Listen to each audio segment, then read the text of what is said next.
네, 안녕하십니까. 2021년 7월 24일 울프입니다.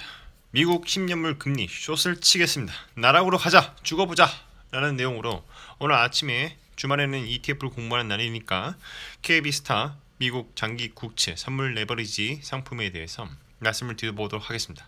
그 외에 일주일 이내 급등한 섹터 ETF 하나 정도를 말씀을 드려보겠고요. 이 KB스타 미국 장기 국채 선물 레버리지 같은 경우에는 관망 의견입니다.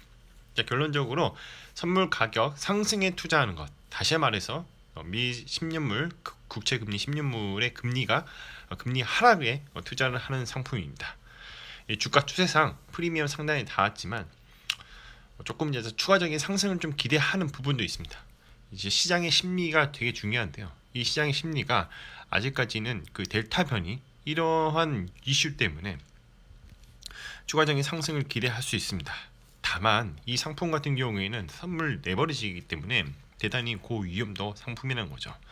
올라갈 때는 2배로 올라가지만 떨어질 때는 2배로 떨어지기 때문에 철저하게 분할로 그리고 짧은 숏텀으로 접근을 하는 게 맞고, 약간 고점에 형성되어 있으면 일단은 관망하되 만약에 진입 여부를 결정을 한다면 철저하게 분할 매수, 분할 매도 이런 부분도 고려를 한번 같이 해봐야 한다라는 것입니다. 투자 아이디어입니다. 안전자산 선호 심리를 이용한 투자. 미 국채에 대한 매수세가 몰려있고 그리고 국채 가격의 상승을 이끌어내며 이는 10년물 이상의 금리를 하락을 유도를 하는 것입니다. 원래 국채 가격과 금리는 반대로 움직이거든요. 미국을 제외한 다른 국가에서의 미국채를 적극적으로 매수를 함으로써 그에 따른 가격 상승도 발생하고 있습니다.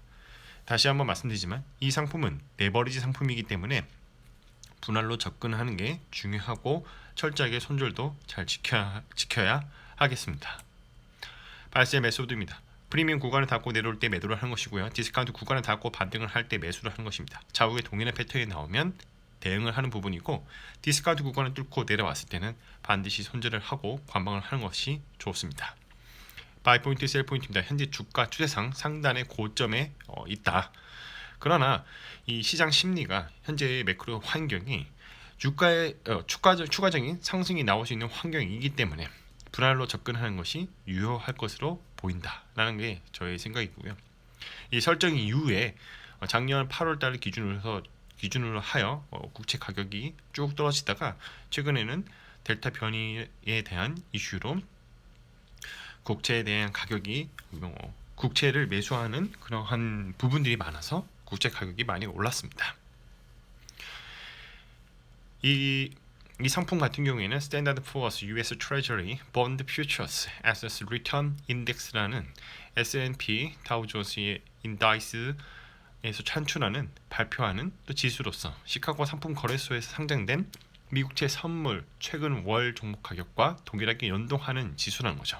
특히 이 상품 같은 경우에는 벤치마크 내용을 보면 2x 레버리지 인덱스라고 되어 있어서 이 레버리지 상품으로 2배 이상을 추정하는 것입니다. 운영 보수는 0.5%고요. 분배금은 없습니다. 이게 선물로 거래되는 거는 분배금이 없다고 보시면 됩니다. 자, 앞서서 말씀을 드렸다시피 이 기초 지수 구성 상위 30 종목을 보면 US Long Bond CBT라고 되어 있죠. 그래서 미국채 선물 그 채권에 대한 롱 가격 롱으로 진짜 잡혀 있다는 것을 알 수가 있습니다. 저희 코멘트는 안전자산에 대한 선호 심리가 시장에 지속적으로 깔려 있는 경우 미국채의 선호 심리가 반영이 되어 있고 그에 따라서 미국채 가격이 상승을 하기 때문에 이런 부분에 대해서 알고 투자를 하자는 겁니다. 그리고 이제 다른 부분에 대해서는 미국을 제외한 다른 국가, 중국이나 일본, 유럽, 미국채에 대한 매수가 일부 좀 있습니다. 국가 간에 이제 달러를 그냥 쟁여놓긴 그렇고 안전자산에 투자를 해서 이자라도 받아먹자라는 게 있는 거죠. 세상에서 가장 안전한 국채는 바로 미국이니까요. 그래서 미국채에 대한 투자가 확대되는 경우 추가적인 상승을 기대할 수 있다는 것입니다. 그 외에 이번 주에 많이 올랐던 섹터 중에 하나가 타이거 KRX 게임 K 뉴딜입니다. 일단은 저 같은 경우에는 이제 매도 의견이 원칙상 많이 단기적으로 급등을 했고 이 급등한 사유가 카카오 게임즈에 의한 상승인데 하단 지지를 받고 추가적인 상승을 했죠. 그래서 많이 올랐기 때문에 언제든지 떨어져도 이상하지 않다. 정고점을 갱신했지만 매도세가 카카오 게임즈가 나오면 그 가격이 그대로 ETF에 반영되기 때문에 이런 부분에 있어서 좀 참고를 하자는 겁니다. 이 KRX 게임 K 뉴딜 같은 경우에는 한국 게임 산업 대표 10개에 투자한 건데 1등이 카카오 게임즈, 그 다음이 넷마블, NC소프트, 펄어비스, 컴투스, NHN, 웹젠, W게임즈, 위메이드, 넵튠 순으로 종목이 내부적으로 구성이 되어 있습니다. 마무리하겠습니다. 가격은 어떻게 결정되는가? 수요와 공급의 법칙을 따는 것이고요. 리얼 옵션이 발생하게 되면 가격에 이슈가 발생하게 되므로 주가는 계단식으로 상승하게 되고 가속화가 발생하게 됩니다.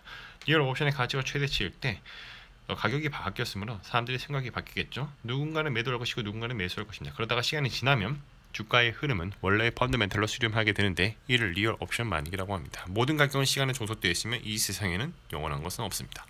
역사는 반복되고 절대로 시장을 이기려고 하지 말고 미스터 마켓은 항상 옳다는 생각을 가지자입니다. 자, 오늘 아침에 픽한 ETF는 KB 스타 미국 장기 국제 선물 레버리지 상품에 대해서 말씀을 드려봤고요.